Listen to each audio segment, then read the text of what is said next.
बोलो भक्त और भगवान की जय, सभी संतों की जय, सभी भक्तों की जय। मेरे गुरुदेव श्री रामभद्राचार्य जी महाराज की जय।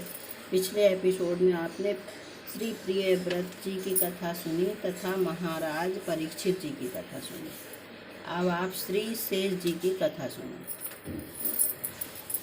शास्त्रों में भगवान के पंचविध स्वरूप माने गए हैं। इनमें एक रूप व्यू के नाम से प्रसिद्ध है।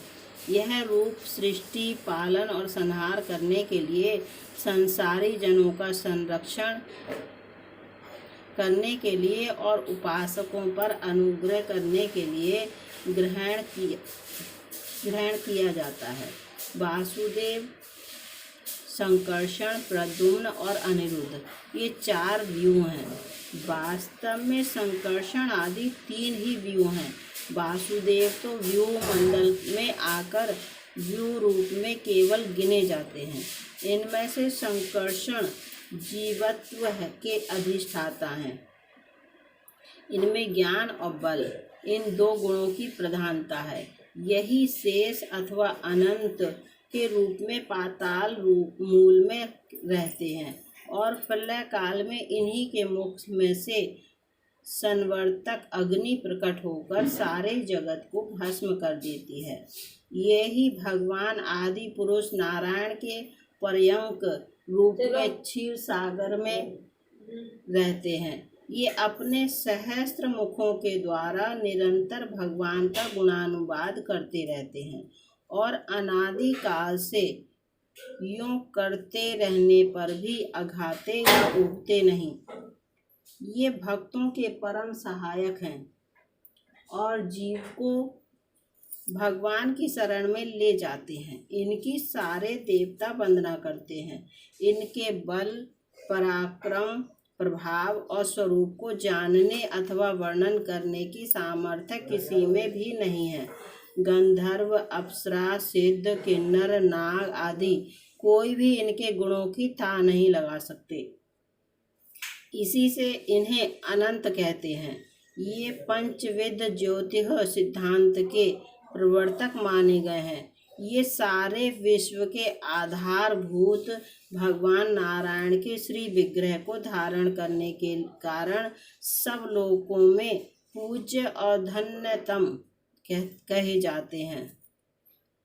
ये सारे ब्रह्मांड को अपने मस्तक पर धारण किए रहते हैं।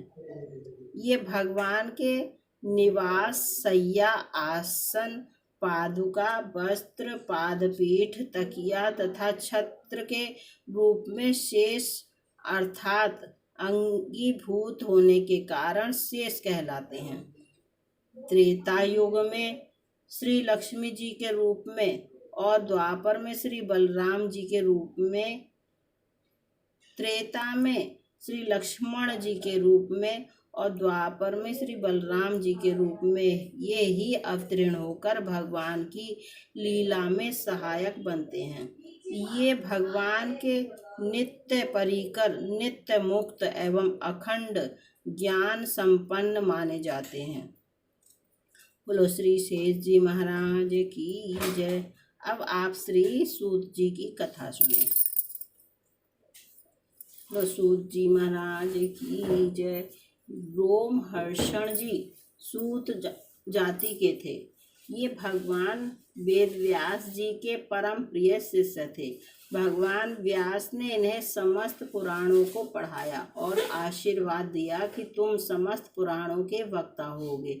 इसलिए ये समस्त पुराणों के वक्ता माने जाते हैं।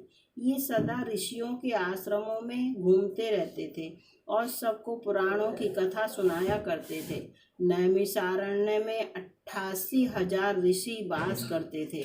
सूत जी उनके यहाँ सदा कथा कहा करते थे।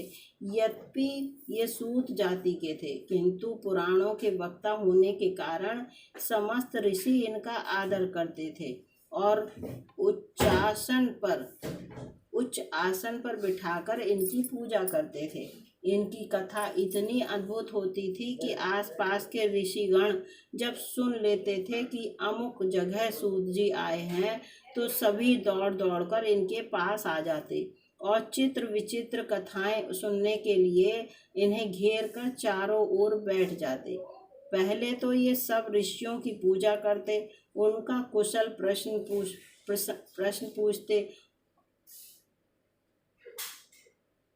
और कहते, ऋषियों आप कौन सी कथा मुझसे सुनना चाहते हैं। इनके प्रश्न को सुनकर शौनक या और कोई वृद्ध ऋषि किसी तरह का प्रश्न कर देते और कह देते, रोमहर्षण सूत, यदि हमारा यह प्रश्न पौराणिक हो और पुराणों में गाया गया हो तो इसका उत्तर दीजिए। ऐसी कौन सी बात है जो पुराणों में ना हो।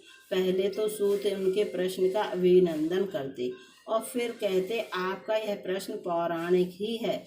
इसके संबंध में मैंने अपने गुरु भगवान व्यास से जो कुछ सुना है उसे आपके सामने कहता हूँ, सावधान होकर सुनिए। इतना कहकर सूत जी कथा का आरंभ करते और यथावत समस्त प्रश्नों का उत्तर देते हुए कथाएं सुनाते। इस प्रकार ये सदा भगवत लीला कीर्तन में लगे रहते थे। इनसे बढ़कर भगवान का कीर्तनकार कौन होगा। इनकी मृत्यु भगवान बलदेव जी के द्वारा हुई। नैमिषारण्य में तीर्थ यात्रा करते हुए बलदेव जी पहुँचे। ये उस समय व्यास आसन पर बैठे थे। उस आसन की गरिमा के कारण ये उन्हें देखकर उठे नहीं। इस पर बलराम जी को क्रोध आ गया और उन्होंने इनका सिर काट लिया। ऋषियों ने बलराम जी से कहा, यह आपने अच्छा नहीं किया। हमने इसे दीर्घ आयु देकर इस उच्च आसन पर बिठाया था। आपको ब्रह्म हत्या का पाप लगा है। आप प्रायश्चित करें। ऋषियों की आज्ञा बलदेव जी ने दीर्घ शिरोधार्य की और उन्होंने ऐसा प्रायश्चित बताया था वैसा ही उस समय के इनके पुत्र उग्रश्रवा को वह गद्दी दी गई और तब से रोमहर्षण की जगह उग्रश्रवा पुराणों के वक्ता हुए। आत्मा वे जायते पुत्र के नाते उग्रश्रवा में अपने पिता के समस्त गुण मौजूद थे। बोलो उग्रश्रवा जी महाराज की जय। अब आप महासाल शील शौनक जी की कथा सुने। बोलो महासाल शील श्री शौनक जी महाराज की जय। ये नैमिषारण्य के 88,000 उद्धर्व रेता ब्रह्मवादी ऋषियों में प्रधान ऋषि थे। भृगुवंश में उत्पन्न होने से भार्गव और शुनक के अपत्य होने के कारण इनका नाम शौनक पड़ा। समस्त पुराणों को और महाभारत को इन्होंने ही सूत जी के मुख से सुना था। पुराणों को श्रवण करने वाला ऐसा कौन सा मनुष्य होगा जो इनके नाम को न जानता हो। समस्त पुराणों में शौनक उवाच पहले ही आता है। हमें पुराणों में व्रतों का महात्म्य तथा तीर्थों की महिमा जो कुछ भी सुनाई पड़ती है वह शौनक जी की ही कृपा का फल है। ये हजारों वर्ष का श्रवण सत्र करते थे। एक जगह कहा है, कलियुग को आया देखकर हम सब ऋषि इस वैश्विक क्षेत्र में भगवान की कथाओं का आनंद लेते हुए दीर्घ काल का सत्र कर रहे हैं। इनका समस्त समय भगवत कथा श्रवण में ही व्यतीत होता था। ऋषियों में जैसा विशुद्ध और संयम युक्त चरित्र महर्षि शौनक का मिलता है वैसा अन्य किसी ऋषि का शायद ही हो। ये नियम से हवन आदि नित्य कर्म करके कथा श्रवण के लिए बैठ जाते थे और फिर भगवान की कथाओं में ही पूरा समय लगाते थे। इस प्रकार शौनक जी हमें पुराण कैसे सुनने चाहिए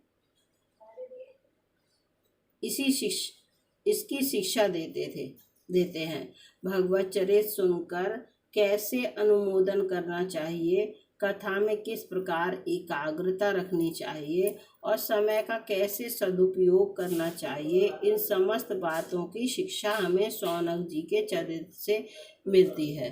बोलो श्री शौनक जी महाराज की जय।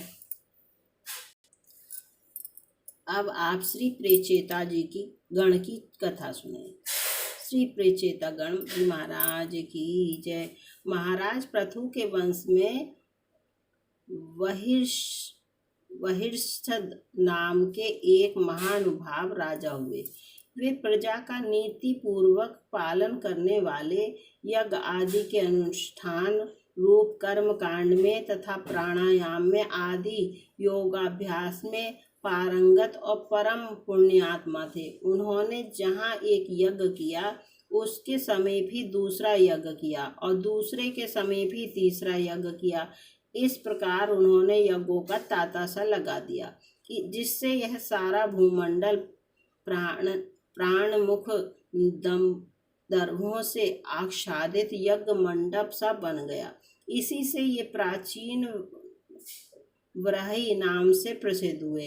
इन्होंने देवादिदेव ब्रह्मा जी के कहने से समुद्र की शतद्रुति नाम के कन्या के साथ विवाह किया और उसके द्वारा इन्होंने प्रचेता नाम के 10 पुत्र उत्पन्न किए। ये सब के सब भगवान की आराधना रूप धर्म में परिनिष्ठ थे। ये सब वयस्क हुए तो पिता ने इन्हें विवाह कर संतान उत्पन्न करने की आज्ञा दी। भगवान के अनुग्रह के बिना उत्तम संतान का होना कठिन है। ये सोचकर वे भगवान की प्रसन्नता के निमित्त तप करने को पश्चिम दिशा की ओर चल दिए। चलते चलते समुद्र के समीप उन्होंने समुद्र से कुछ ही छोटे एक सरोवर को देखा, जिसका जल सत्पुरुषों के अंतःकरण के समान निर्मल था और जिसमें रहने वाले मत्स्य, कश्यप आदि प्राणी शांत थे। वहाँ मृदंग और झांझ आदि बाजों के साथ गंधर्वों का मनोहर गान हो रहा था। उस दिव्य गान को सुनकर वे राजपुत्र परम विस्मित हुए। इतने में ही उन्होंने देखा कि साक्षात देवादिदेव महादेव नंदीश्वर आदि सेवकों को लिए हुए उस सरोवर में से निकल रहे हैं। उन्हें देखकर राजपुत्रों ने भक्ति पूर्वक प्रणाम किया। भगवान शंकर जी भी उन राजपुत्रों को देखकर बड़े प्रसन्न हुए और कहने लगे, हे राजपुत्रों, तुम राजा प्राचीन व्रही के पुत्र हो और तुम्हारे मन में भगवान की आराधना करने की इच्छा है, यह सब मैं जानता हूँ और तुम्हारे ऊपर अनुग्रह करने के लिए ही मैंने तुम्हें दर्शन दिए हैं। जो जीव भगवान वासुदेव की शरण में चला जाता है, उससे बढ़कर मुझे कोई भी प्रिय नहीं है। जैसे भगवान मुझे प्रिय हैं, उसी प्रकार तुम भगवत भक्त भी मुझे प्रिय हो। भगवान के भक्तों को भी मुझसे अधिक प्रिय कोई नहीं है। अतः मैं तुम्हें जप करने योग्य पवित्र मंगलकारी श्रेष्ठ और भगवत स्वरूप की प्राप्ति करा देने वाले स्तोत्र को कहता हूँ। उसे धारण कर एकांत में मौन होकर उसका जप करो। शुद्ध चित्त होकर अपने धर्म का आचरण करते हुए और अपना अंतःकरण भगवान को समर्पित करके इस स्तोत्र का जप करने से अवश्य तुम्हें कल्याण की प्राप्ति होगी। साथ साथ अपने तथा दूसरे समस्त प्राणियों के अंदर रहने वाले भगवान का ध्यान और पूजन भी करते रहना चाहिए। यह सब भगवान शंकर ने उन्हें 68 श्लोकों का वह उत्तम स्तोत्र कह सुनाया और राजपुत्रों से पूजित होकर वे उनके सामने वहीं अंतर ध्यान हो गए। राजपुत्रों ने उस स्तोत्र का जप करते हुए समुद्र के अंदर कटी पर्यंत जल में खड़े होकर 10,000 वर्ष तक तप किया। उनके इस तप से प्रसन्न होकर भगवान श्री हरि शुद्ध सत्वगुणी मूर्ति धारण कर अपनी कांति से उनके तप जनित क्लेश को दूर करते हुए उनके समीप प्रकट हुए और बोले, हे राजपुत्रों, तुम लोग बड़े प्रेम के साथ भगवदार आराधन रूप एक ही धर्म का आचरण कर रहे हो। तुम्हारे इस सखा भाव से हम बहुत प्रसन्न हैं, इसलिए हमसे इच्छित वर मांगो।